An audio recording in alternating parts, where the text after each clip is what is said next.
Tidak diragukan lagi, alam Sumatera Barat menyajikan berbagai kekayaan wisata alam yang layak dipertimbangkan sebagai salah satu tujuan destinasi wisata untuk liburan.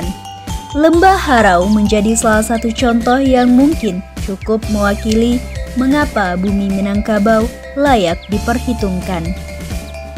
Lembah Harau merupakan salah satu destinasi andalan Sumatera Barat yang berada di Kabupaten 50 Kota.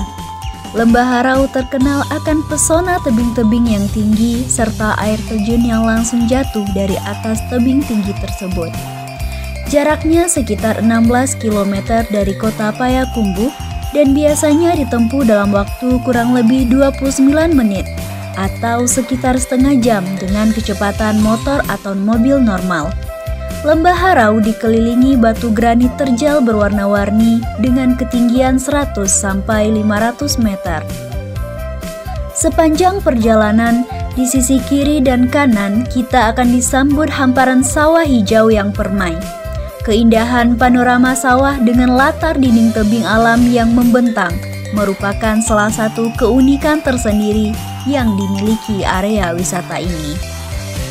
Harau diyakini berasal dari kata parau, istilah lokal yang artinya suara serak. Dulu, penduduk yang tinggal di atas Bukit Jambu sering menghadapi banjir dan longsor sehingga menimbulkan kegaduhan dan kepanikan. Penduduknya sering berteriak histeris dan akhirnya menimbulkan suara parau. Dengan ciri suara penduduknya banyak yang parau didengar, maka daerah tersebut dinamakan Orau dan kemudian berubah nama menjadi Arau. Hingga akhirnya penebutan sering disebut menjadi Harau. Lembah Harau memiliki iklim tropis dan tanah yang subur, juga keindahan pemandangan alam yang menawan. Kabar Fisika, kali ini saya sedang berada di salah satu objek wisata di Kabupaten 50 Kota, yaitu Lembah Harau. Penasaran apa saja objek wisata yang ada di Lembah Harau? Jangan lupa saksikan videonya.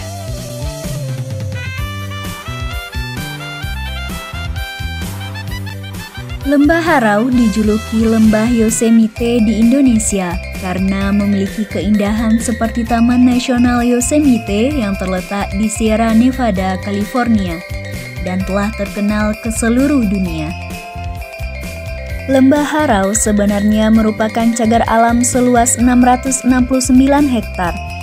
Hasil survei tim geologi asal Jerman tahun 1980 menemukan jenis batuan yang ditemukan di daerah ini identik dengan yang ditemukan di dasar laut berupa batuan breksi dan konglomerat.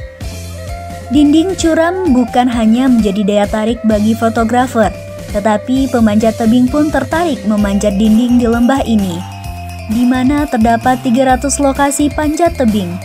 Di sisi lain, pagar tebing cadas yang curam telah menciptakan relief cantik, sekaligus menantang, terutama bagi kamu yang menyukai olahraga panjat tebing.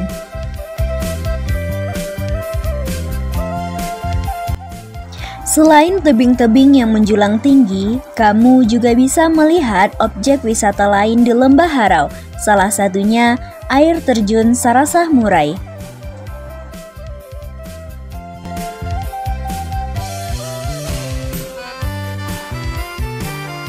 Di Sarasah Murai, sering pada siangnya burung murai mandi sambil memadu kasih, sehingga masyarakat menamakannya Sarasah Murai. Selain air terjun Sarasah Murai, saya akan memperkenalkan kepada kamu air terjun lain yang ada di Lembah Harau, yaitu air terjun Sarasah Bunta.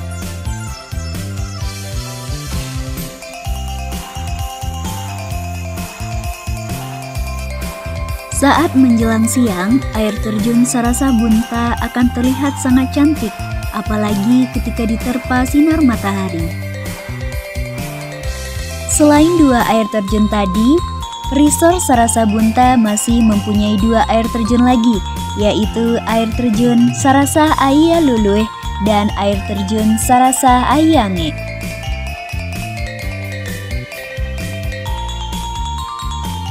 Di Sarasah Aiyalului, airnya mengalir melewati dinding batu dan di bawahnya mempunyai kolam tempat mandi alami yang asri.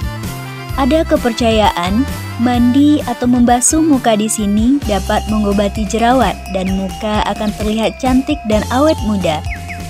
Semua air terjun di Resort Sarasah Bunta dapat dengan mudah dikunjungi, kecuali air terjun Sarasah Aiyange. Kamu harus menembus hutan dan melewati sungai kecil dahulu untuk tiba di sana.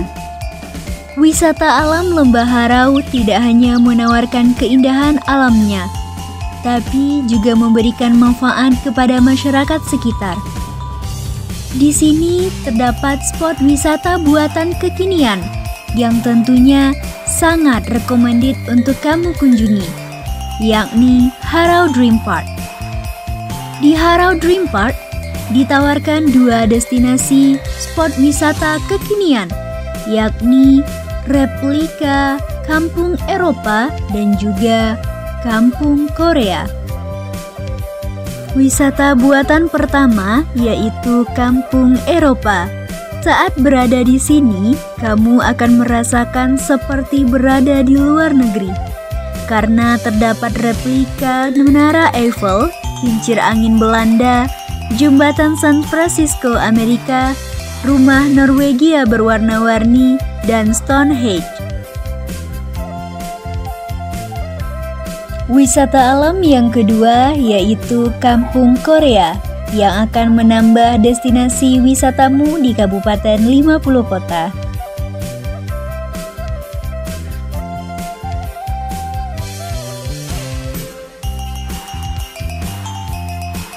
Selain wisata alam yang ada di Lembah Harau, kamu juga bisa mengunjungi wisata buatan di sini. Salah satunya Kampung Korea.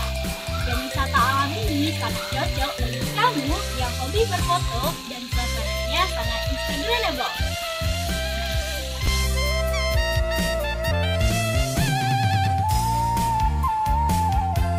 Jika kamu berkunjung ke Kabupaten 50 Kota, jangan lupa mampir ke wisata alam Lembah Harau, terkhususnya bagi spot-spot yang instagramable tentunya. Bye-bye!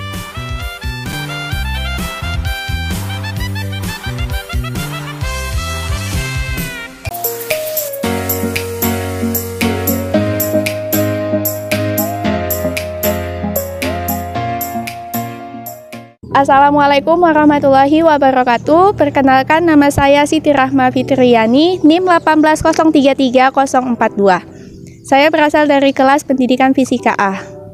Baiklah, di sini saya akan berbagi informasi mengenai Danau Kerinci yang meliputi letak geografis, proses terbentuknya, keunikan wisata alam yang ada di Danau Kerinci, dan pemanfaatan Danau Kerinci bagi masyarakat setempat. Danau Kerinci berada di Kabupaten Kerinci yang merupakan danau terbesar kedua di Sumatera setelah Danau Toba di Sumatera Utara. Danau Kerinci terbentang dari kaki Gunung Raja, Kecamatan Danau Kerinci, dan Kecamatan Keliling Danau di Kabupaten Kerinci. Di Provinsi Jambi, Danau Kerinci merupakan danau terbesar yang memiliki 4.200 hektar dengan kedalaman 110 meter, sedangkan berada di ketinggian mencapai 783 meter di atas permukaan laut dan memiliki keliling sepanjang 70 km. Menurut para peneliti geologi, Danau Kerinci tergolong danau vulkanik yang tercipta akibat letusan gunung-gunung berapi di masa yang lalu. Danau Kerinci adalah bagian daripada lembah Gunung Kerinci. Lembah ini terbentuk karena adanya letusan-letusan kecil pada Gunung Merapi dan juga penurunan pegunungan Bukit Barisan. Kemudian air yang berada pada gunung mengisi lembah ini, sehingga terbentuklah sebuah danau yang berukuran besar. Dalam ribuan tahun, proses tersebut mampu memperkecil ukuran danau, hingga berubah menjadi Danau Kerinci. Perairan Danau Kerinci ini melintasi Sungai Batang Merangin, dan wilayah ini merupakan alur patahan Sumatera, sehingga secara periodik terjadi gempa tektonik yang merupakan akibat gerakan bagian-bagian dari litosfera yang mendapat tekanan horizontal berlawanan arah. Pemerintah daerah menjadikan danau ini sebagai destinasi wisata utama yang ada di Provinsi Jambi. Danau ini juga menyimpan sebuah legenda, yaitu cerita tentang Calupat dan Calungga yang berisikan tentang terbentuknya danau ini. Di Danau Kerinci biasanya berlangsung sebuah festival masyarakat, di mana festival ini yaitu Festival Masyarakat Peduli Danau Kerinci atau FMPDK. Festival ini diadakan setiap tahunnya, dan festival ini sudah berlangsung sejak tahun 1999. Di mana pada festival ini biasanya menampilkan berbagai macam atraksi dari kesenian masyarakat Jambi sebagai suguhan untuk para wisatawan yang berkunjung ke Danau Kerinci. Keunikan lainnya di sekitar daerah Danau Kerinci ini yaitu ada sebuah desa yang berada di sekitar danau ini ditemukannya sejumlah bebatuan yang berukir, di mana bebatuan ini dipercaya peninggalan dari manusia megalitikum. Penemuan batuan tersebut menunjukkan adanya peradaban manusia yang pernah berkembang di daerah Danau Kerinci dan menjadi kajian sejarah daerah Kerinci. Jika Anda melepaskan pandangan ke tengah danau, maka akan terlihat perahu nelayan yang sedang mencari ikan untuk memenuhi kebutuhan ikan bagi masyarakat Kerinci. Cara yang dilakukan oleh nelayan untuk menangkap ikan masih sangat sederhana. Hebatnya, penangkapan ikan yang dilakukan oleh nelayan dapat dilakukan pada malam hari, yang biasa dilakukan tanpa menggunakan alat bantu pernapasan. Sementara itu, pemanfaatan lainnya dari Danau Kerinci ini, di mana Danau Kerinci ini menghasilkan ikan per tahunnya mencapai 700 ton.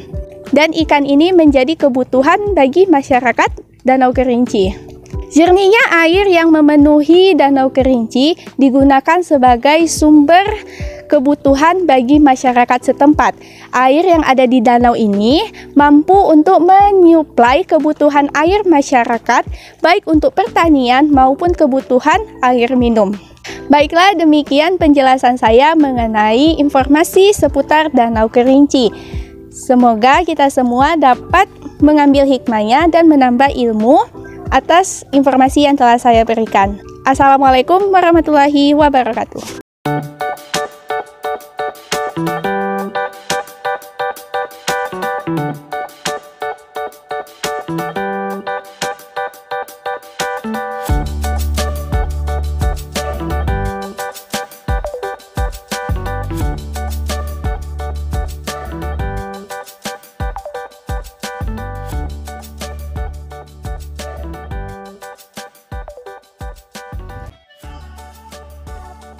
Buki Baka terletak di Jorong Guguk Rangpisang, Nagari Kamang Ilia, Kecamatan Kamang Mage.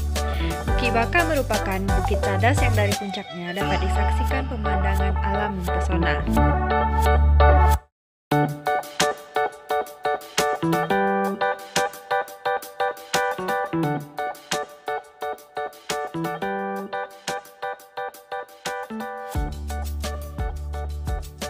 Objek wisata Buki Baka dengan tipe iklim A dengan curah hujan 2.557 mm per tahun dengan kelembaban 0% sampai 14%, temperatur 19,5 derajat Celcius sampai 34,3 derajat Celcius.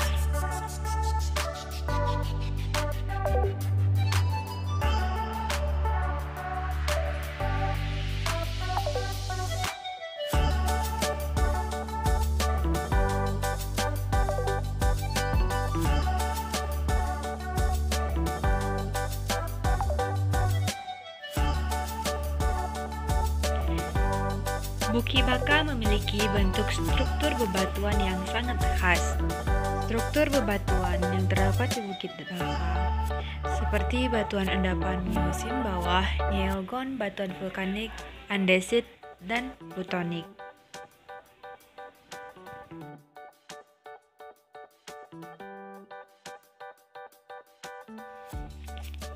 Batuan di Bukit Baka menyerupai sebuah kristal. Sebagian besar bukit ini diselimuti oleh bebatuan basalt yang terdiri atas kristal-kristal yang berukuran kecil, memiliki warna hijau dan keabu-abuan serta berlubang-lubang.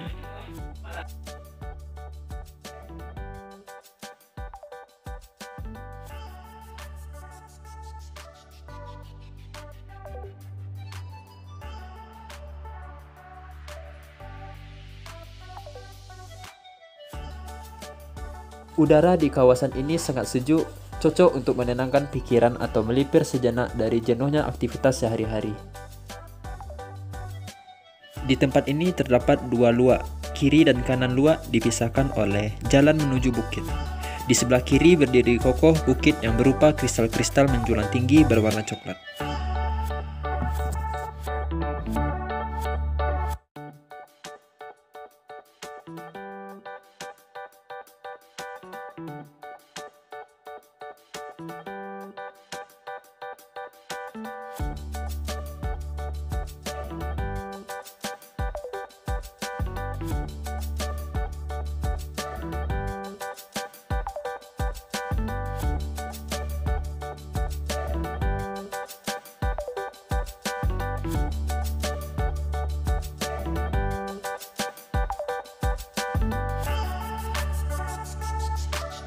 Di sini para pengunjung juga bisa melihat ikan-ikan berenang di dalam luak, serta bisa juga untuk menyewa rakit atau sampan yang telah disediakan.